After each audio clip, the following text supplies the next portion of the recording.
What is up, guys? So as you can tell, we got a shop full of Polarises, and I have not uploaded a video in like 3 weeks now. So I got sick, kind of took me out for about a week, and then I had a video that I messed it all up. So we're back at it though. Got a whole bunch of stuff in here. This one is the longest one I've had. So I bought this. It's a 2017 Sportsman 450. It was supposed to just have a dead battery and have an issue with the brake switch, because if you don't have brakes, you don't start. Well, now we've got to a point. I've had to put a starter on it, a fuel pump on it, and now I'm waiting on an injector. So it's quickly turned into one of those machines. And another bummer with this is I went out and I bought a whole nother Polaris. This here, 325 ETX. This is a 2015 model. Believe it or not, this runs, it was rolled. So the frame's all bent back here, and so that's totaled. And I had bought it for the front plastic, but after I got it out, put it up next to it, they're a totally different shade of blue. So that sucks. I only paid $300 for that thing. The motor alone's worth some money, like $2 grand. I did manage to get a ton of new old stock from the dude, and I almost passed on it. The babies weren't included. My daughter calls this her castle. But man, there's some cool stuff in here. Some of these early Polaris skid plates, those are soft tops. That's like a 900 muffler. There's some stuff with, I forget what to call it. Some Nerfs, Razor bumper is right here. What was it? Those are rock sliders. Somewhere in here was like an add-on speaker kit. Oh, it's probably that right there.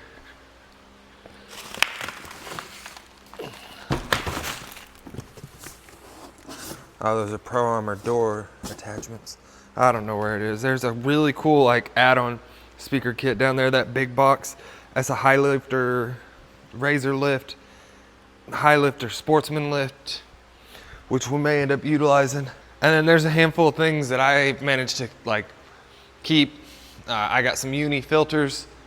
I listed a few things on eBay because I have a problem. And even though I said I was done, I've got a few things listed and I just can't help myself. But this gym I paid $900 for, and it's actually worked out very weird because I went to go get this and I was really second guessing myself.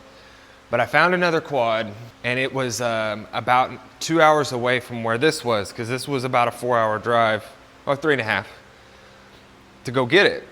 And so I go over there and go get this thing, and I message the other guy who I was supposed to go pick it up, and he's like, hey, I've got somebody else on their way right now. I'm like, man, I talked to you this morning, like told you I'd let you know as soon as I was done, we'd go. You know, I can't get salty about it, I understand. He's like, well, if he doesn't buy it, I'll let you know and you can come get it. Well, I'm headed home. I'm not waiting around. I proceed to go on Marketplace and I found it was a Razor 800 parts bike and complete bike. And I didn't think I could get them to where I wanted it to be able to buy both. So I just made him an offer on the parts bike. And I can't remember what it was, like $600 or $700. And he said, all right. I go over there. He's like, well, what would you do for both of them? And I just threw it out. I was like, I'll do $2 grand. And it's a low ball offer. But one was a parts bike, but for the most part complete, minus the motor. The other one was a 2013, both of these had clean titles too. A 2013 sitting on 4-inch portals with a lift. I don't know how big of a lift it actually was. I mean, this thing was pretty big. They said they swapped the motor in and could never get it running right. I ended up agreeing to $2,500 with them. I had to take 2 trips because I couldn't fit it all in my trailer. Yeah, I get it back and it needed a fuel pump. What else I had to do? The exhaust gasket, the intake gasket. Like, they didn't fix any, like, there were so many stupid little issues. And then it ran fantastic. That thing, that was pretty profitable. And then like 2 days later, I had to go just a few minutes down the road, and I picked up another Razor 800 08 model. Super fun blast to drive. It was $1,000, but it ran, but it didn't run good. Ended up throwing a fuel pump on it. She ran beautifully. It was ugly, very ugly. Mechanically, solid machine.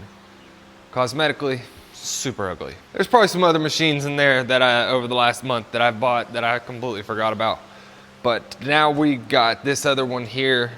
This weekend, I went through and bought 5 Sportsmans, this 850 being one of them.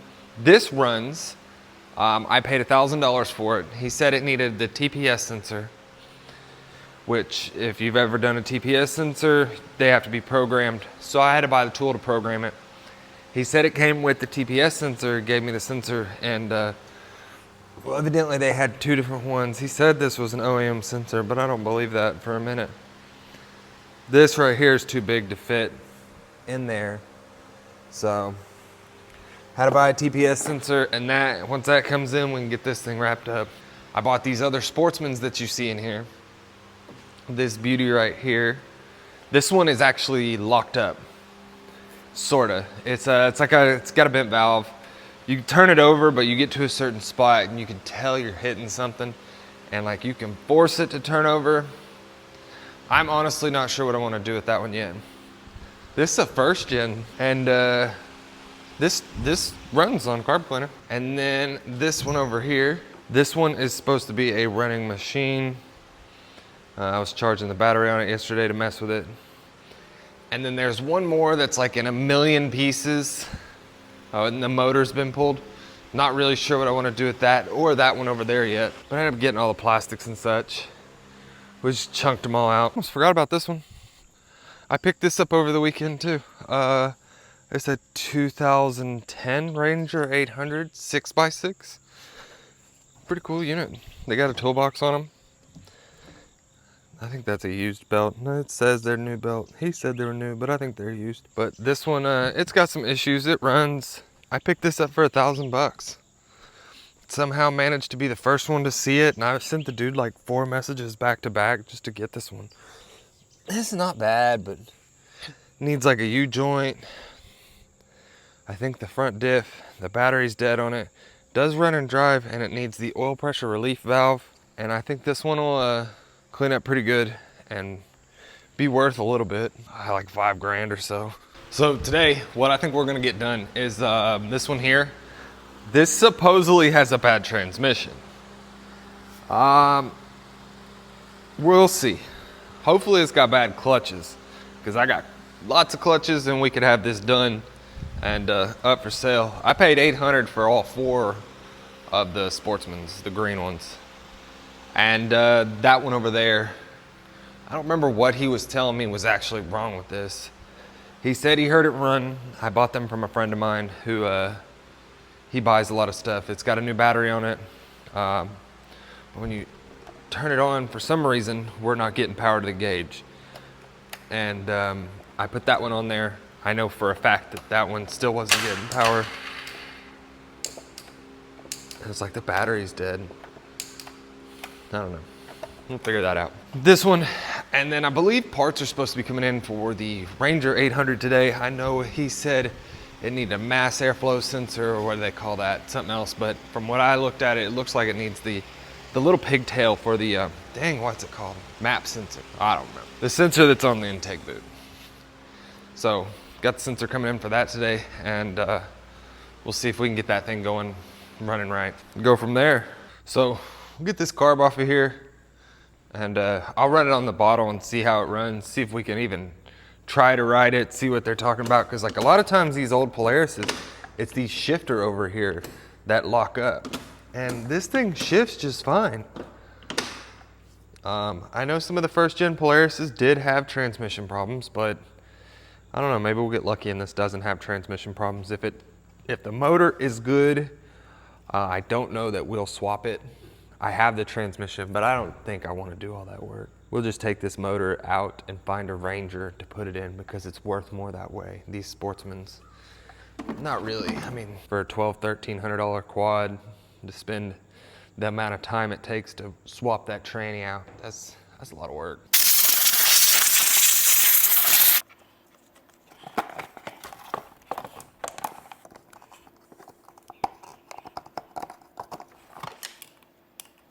Somebody's definitely been working on this. The carb wasn't even all the way on there. That nasty feel. But as I'm looking down, I see something. I'm like, what is that? It's like some kind of gold coin. Not gold. I keep wanting to call it a gold dollar. 1976. This is $50. Pretty cool. Maybe that's worth more than the four-wheelers. So since I noticed that they've definitely already been in here, I decided to kind of change the approach that I was going to take. I was going to see if we could make it run, take it for a spin, but I'm going to pop this clutch cover off and mess with it by hand and see how it acts. See if we can tell if it needs transmission or if I could probably get away with actually cleaning the carb.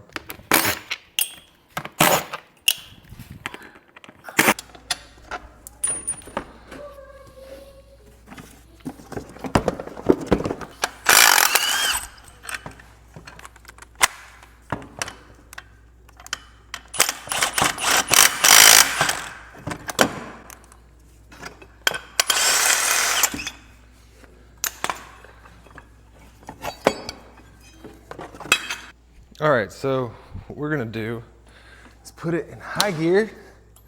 Let's see. Seems like she wants to pull. All right, reverse. Yeah, definitely pulling in reverse.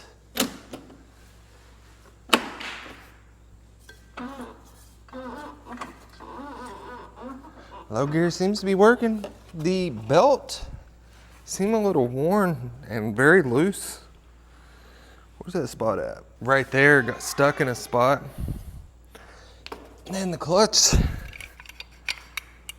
that's not too bad. Seems a little light.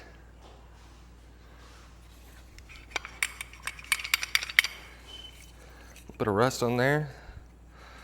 These belt faces are pretty dang worn.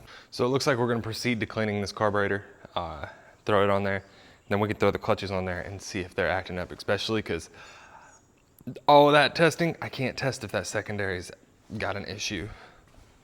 I say that, now I'm looking at it, the secondary looks a little more spread open than it should, so maybe it just needs a secondary, we'll get lucky.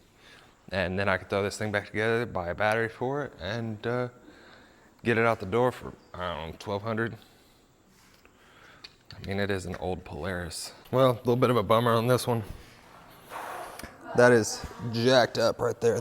I didn't even I pulled part of the needle out. So this one's gonna either need the carb replaced or a carb kit.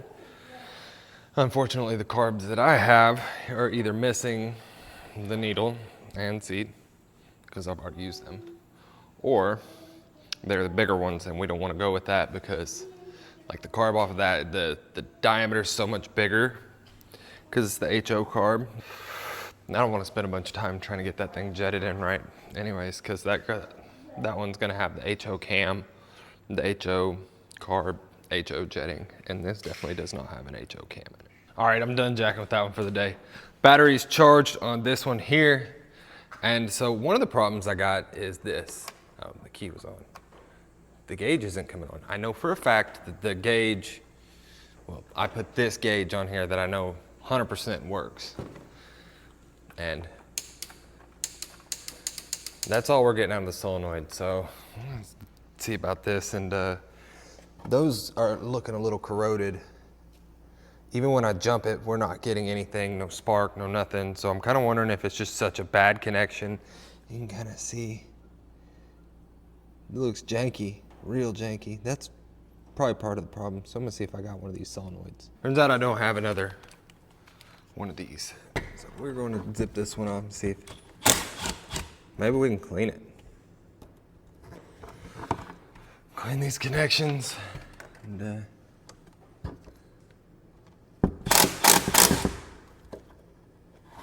if that'll do it. See that right there?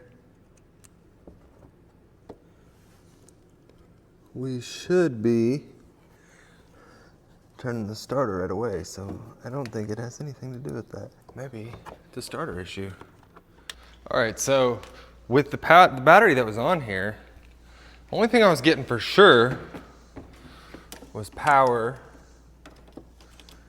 to the headlights, and it was triggering the start relay. So we're gonna do this a little bit ghetto, and we're just gonna put power, oh yeah, I guess I could do it right here, directly to the starter, and well, I guess the starter ain't no good. But there's a trick. Starter repair tool.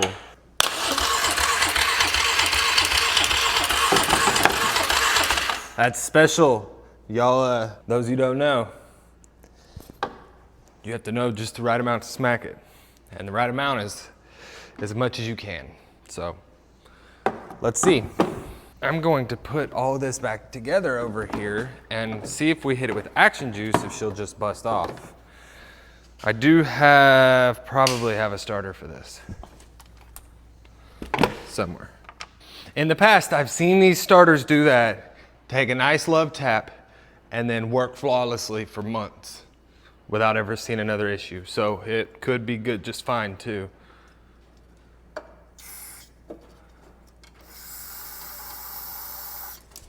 All right, let's see.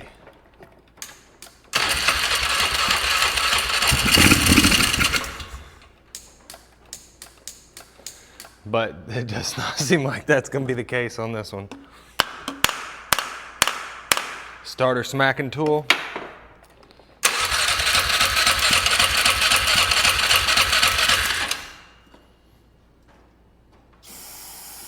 Yeah, that action sauce.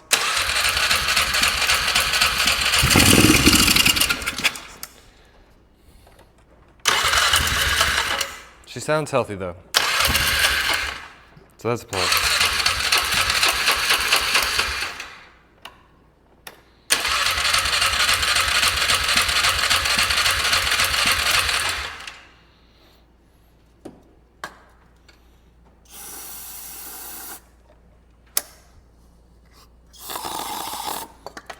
There we go.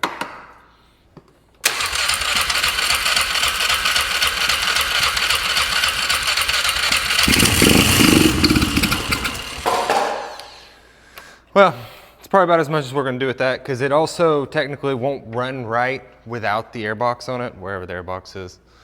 And if you don't know that with Polarises, these are all different sizes for different type machines. So I imagine a 400 and a 500 would work fine, but like a 700, this tube would probably not be right. When it goes up in there, I don't really know how to word it, but like if you got too much airflow and your carb's not jetted for it, obviously you end up with that issue right there where this airbox, you have to have the right lid.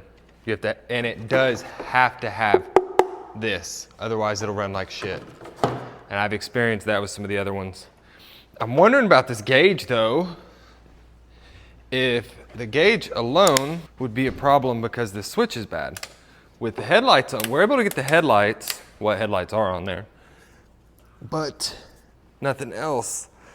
So let's try popping these out. I'm gonna pop them into another one, see what it does.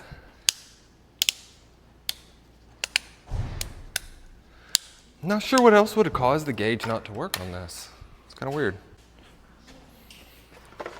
Y'all are okay. I've messed with the wiring on the back of it, and it looks like somebody else has in the past. So on a whim, I thought, hey, I'd just try this gauge out just to see if it'll work. Lo and behold, here it is on the other quad. Definitely works. And let's see. This thing does not have very many hours on it. Look at that, 175 hours. Right under 1,000 miles. And that's low for, when that thing's at 03 or 04, I'd have to double check.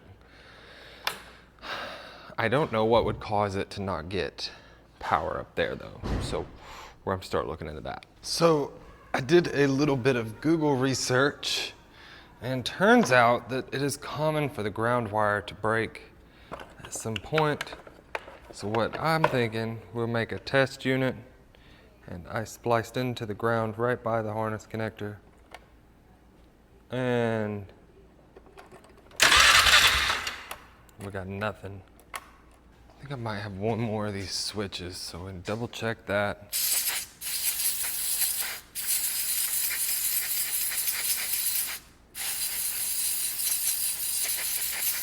Doesn't help that that connection looked absolutely terrible. You know, when it comes to this electrical stuff, I absolutely hate dealing with it, but I feel so accomplished when I'm done. Like, dang, it's all fixed. You managed to fix it. Maybe that's just me. All right, so I've been at it with this thing. I messed with it till I kind of just got frustrated with it yesterday. I, for whatever reason, cannot get power to the gauge. I know the gauge works. The only thing I can come up with is I'm going to swap out this. I looked through all of our connections down here. It seemed like we had power, but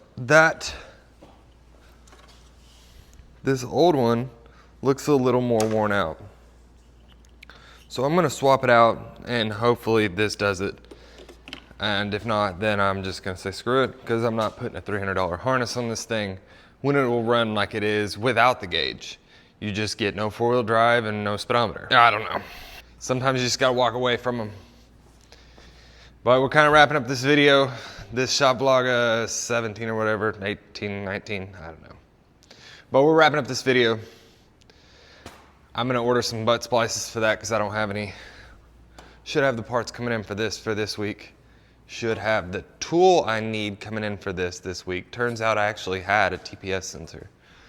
That one right there, I'm just gonna strip some stuff on and sell it. But I got started on this morning, and it's just been one bad news after another, so that has to be replaced. So I gotta order that.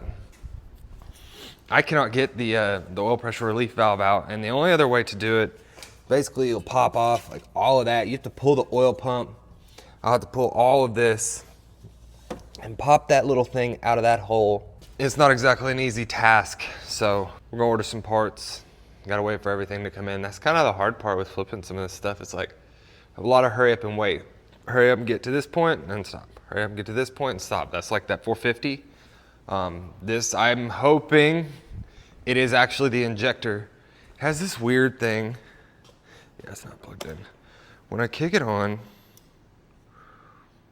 it's got a brand new battery on it. It says DC 11.2. It's a brand new battery on it, and that's climbed up to 11.3. Now it dropped back down to 10.8. And as I learned a little bit on that, that could actually be an issue with the ECU, which I really hope it's not, because these ECUs like 300 bucks. I mean, there's still enough meat on the bone to make money on this, but the only thing I could think of is if they were trying to jumpstart this, because it had some ghetto connectors, basically enough stuff to reach probably up to the top, where they probably put a full-size battery in the box, this front storage box. And I'm thinking they could have tried to jumpstart it, which is known to cause failure. But with this one, we're not spraying anything out of the injector. I already put a new fuel pump on it because it definitely wasn't producing enough pressure. And I'm hoping the injector was just clogged up, and changing out the injector will do the fix, because if I spray fuel straight into the throttle body, she fires right up, purrs like a kitten. So there ain't nothing wrong with the motor, and it will run with that. We just got to get the injector to fire. Thanks for watching. Everything's coming in like Tuesday and Wednesday and Thursday of next week, so basically we're at a standstill till then. And if you got any ideas of why that gauge doesn't work, please put that down in the comments down below.